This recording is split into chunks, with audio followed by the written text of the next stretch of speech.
ओम साई राम जी। तो चलिए आज की सुबह की प्रार्थना शुरू करते हैं बाबा के श्री चरणों से।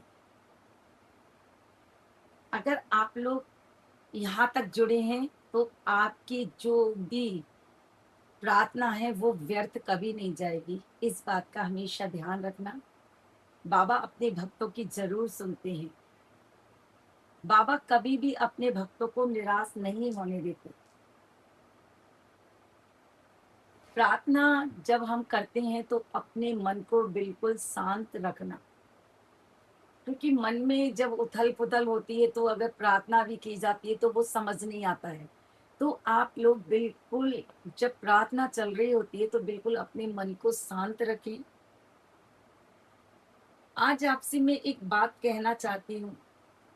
निराश मत होना। अगर मुसीबत आती है तो आप निराश मत होना।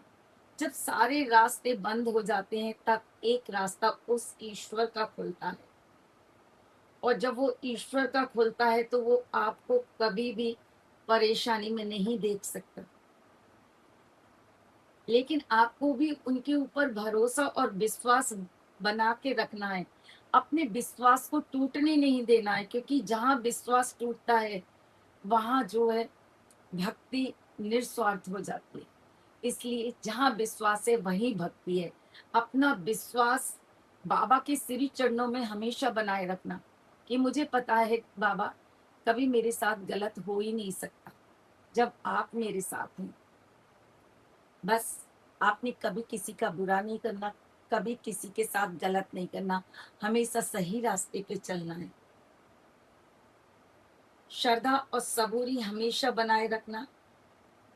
साईं बाबा की चमत्कारी प्रार्थना शुरू करने से पहले आपसे यही बात कहना चाहूंगी कि आप अपने मन को शांत रखें और अपनी आंखें बंद करें और बाबा के नाम का स्मरण करें।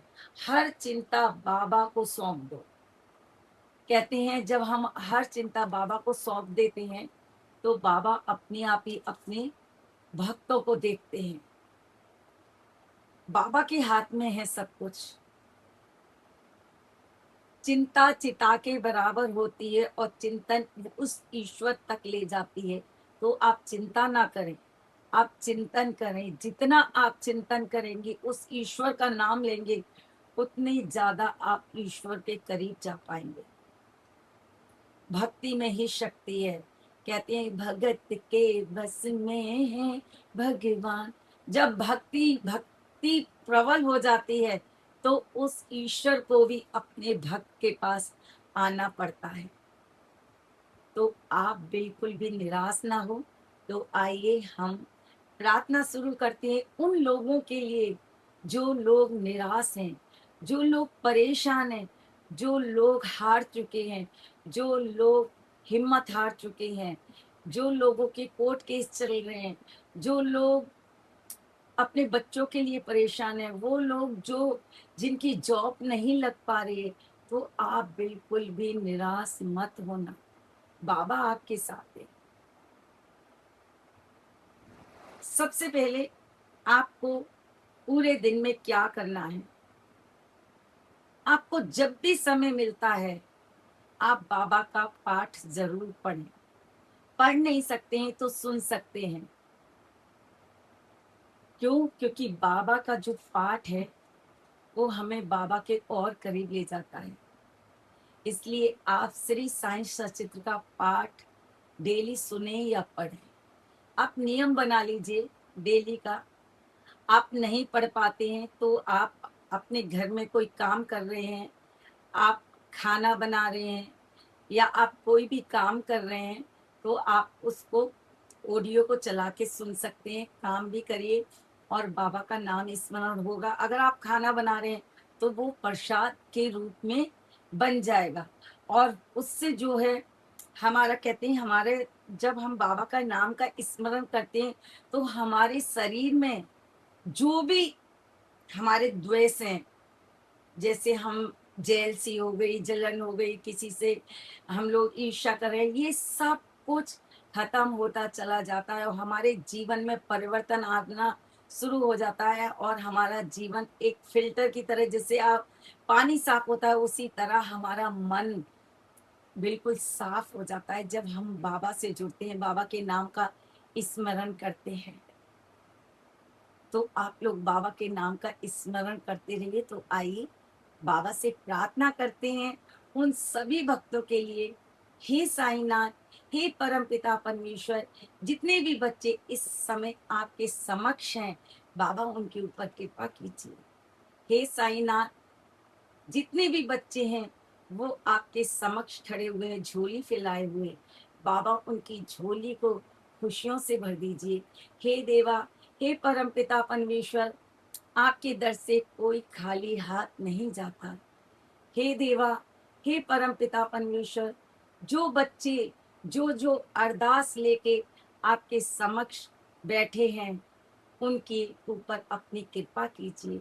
जो बच्चे जॉब मांग रहे हैं बाबा, बाबा उन्हें जॉब दीजिए। हे साईनाथ, आपके दर से कोई खाली हाथ नहीं लौटता। बाबा, जो बच्चे आपसे जॉब मांग रहे हैं, जो बच्चे आपसे गवर्नमेंट जॉब मांग रहे हैं या जो भी जॉब मांग रहे हैं, बाबा उनके ऊपर कृपा कीजिए। लेकिन आपसे एक बात कहूंगी, आप हिम्मत मत हारिए। बाबा आपके साथ हैं, आप प्रयास करते रहिए और बाबा हमेशा आपके साथ हैं।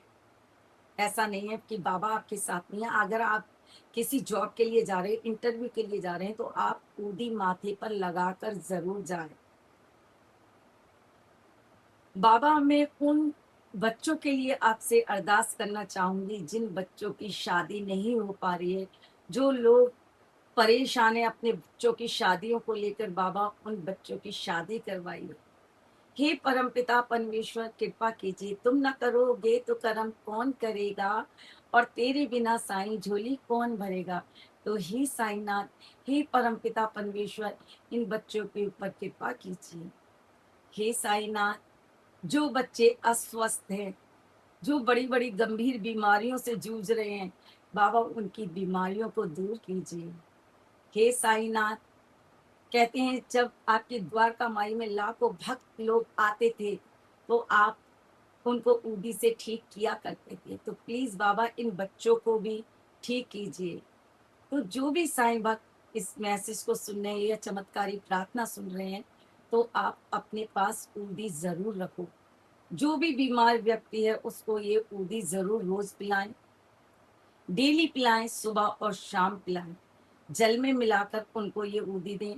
आप किसी भी मंदिर में जाते हैं वहां से बाबा की ऊदी मिल जाती है, तो उस ऊदी को आप लाएं और जो व्यक्ति बीमार है उनको श्रद्धा अनुसार उनको ऊदी का सेवन करने को दें। और जो दवाई चल रही है उसको चलने दीजिए। डॉक्टर का इलाज भी जरूरी है, जो चल रहा है वो चलने दीजिए। लेकिन इसके साथ साथ बाबा की अगर आप ऊदी देंगे तो वो बाबा की औषधि है।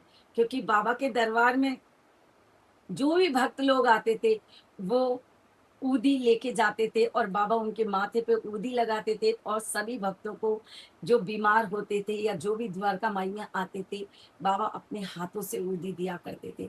तो अगर आप लोग बीमार हैं या परेशान हैं तो बाबा की ऊदी जरूर लगाएं। बाबा, जो बच्चे आपके समक्ष हाजिरी लगा रहे हैं बाबा, जिनके कोर्ट केस हैं, कचहरी के केस हैं, या जो भी कोई भी परेशानी है कोर्ट से रिलेटेड, बाबा उनके कोर्ट केसों को सॉल्व करवाइए। बाबा उनके ऊपर कृपा कीजिए। आप किसी भी कोर्ट केस के लिए जाते हैं या कहीं भी, तो आप ऊदी लगाए बिना ना जाएं। एक ऊदी का पैकेट जरूर लेके अपने साथ जाएं और बाबा से कह के घर से निकले कि बाबा जिस काम के लिए मैं जा रहा हूँ वो काम हमारा सफल हो। तो बाबा तो आपके साथ साथ हैं, लेकिन ऊदी लगाकर जरूर जाएं। हे साईनाथ, जो बच्चे डिप्रेशन में हैं या जो भी प्रॉब्लम्स में हैं, बाबा उन बच्चों के ऊपर कृपा कीजिए। बाबा उनको सही रास्ता दिखाइए। जो बच्चे भटक गए हैं, जो बच्चे परेशान हो रहे हैं, बाबा उन बच्चों के ऊपर कृपा कीजिए। हे साईनाथ, आपके दर से कोई खाली हाथ नहीं लौटता। हे परमपिता परमेश्वर, इन बच्चों के ऊपर कृपा कीजिए। जो भी बच्चे डिप्रेशन में हैं या गलत रास्ते पे जा रहे हैं, तो उनके परिवार वालों से यही कहूंगी कि उनको रोज डेली सोते समय या किसी भी खाने में या किसी भी चीज में आप उनको उर्दी जरूर दें। बाबा की उर्दी रामबाण औषधि है। बाबा की उर्दी ने पता नहीं कितने लोगों के जीवन को संभाल दिया। एक छोटा सा अनुभव भी मैं जरूर शेयर करूंगी उर्दी का, कि बाबा की उर्दी ने कितने चमत्कार किए। यही हम उपाय बताते हैं बाबा के, क्योंकि बाबा के अनेकों उपाय हैं, बहुत सारे उपाय हैं। उदी से ही बाबा दुनिया को ठीक किया करते थे। जैसे मैना ताई थी, मैना ताई जब गर्भवती थी और जब उनको पीड़ा हो रही थी, तो कहीं से कुछ नजर नहीं आ रहा, लेकिन बाबा द्वारका माई में बैठे थे, वो सब कुछ देख रहे थे। और उन्होंने अपने एक भक्त को बुलाया और बोला कि ये मेरी भक्त बहुत परेशान है और उन्हें जाकर ऊदी दे के आओ। मेहनत आई कि घर तक बाबा ने ऊदी भेजी, और जब वो ऊदी पहुंची, उसका बाबा उनके माथे पर लगाई और उनको जल में देखकर पिलाया गया, और उनका जो गर्भ में जो भी परेशानी हो रही वो सही हो गई और बच्चा बहुत अच्छे से हो गया। तो बाबा की ऊदी के चमत्कार लाखों करोड़ों हैं। तो आप लोग बाबा की ऊदी हमेशा अपने पास रखिए, हर चीज में काम आती है। कहीं भी जा रहे हो आप ऊदी लेकर जाए, क्योंकि पता नहीं हम कौन सी जगह जा रहे हैं जहाँ हमारा पैर पड़ रहा है और वो जगह सही है या नहीं सही है। अगर बाबा की ऊदी आपके साथ होगी तो कहीं कोई नेगेटिव चीज है या कुछ भी है, वो कभी भी आपके ऊपर अटैक नहीं करेगा। तो बाबा इन बच्चों के ऊपर कृपा कीजिए। हे साईनाथ, जो बच्चे जिस इच्छा से आपसे अरदास कर रहे हैं, बाबा उन इच्छाओं को कबूल कीजिए। जिन माँ बहनों के बच्चे नहीं है, बाबा उनको बच्चे दीजिए। हे साईनाथ, हे परमपिता परमेश्वर, तुम्हारे दर से कोई खाली हाथ नहीं जाता। बाबा, इन मेरी बहनों की झोली खुशियों से भर दीजिए। हे परमपिता परमेश्वर, जो भी मेरी माँ बहनें, बाबा को अरदास लगाइए, बाबा की द्वारका माई जाइए और बाबा के चरणों में जाके एक नारियल अर्पित कीजिए और बाबा से अपने लिए जो भी मांगना है और जो भी अरदास करनी है आप जरूर करिए। साथ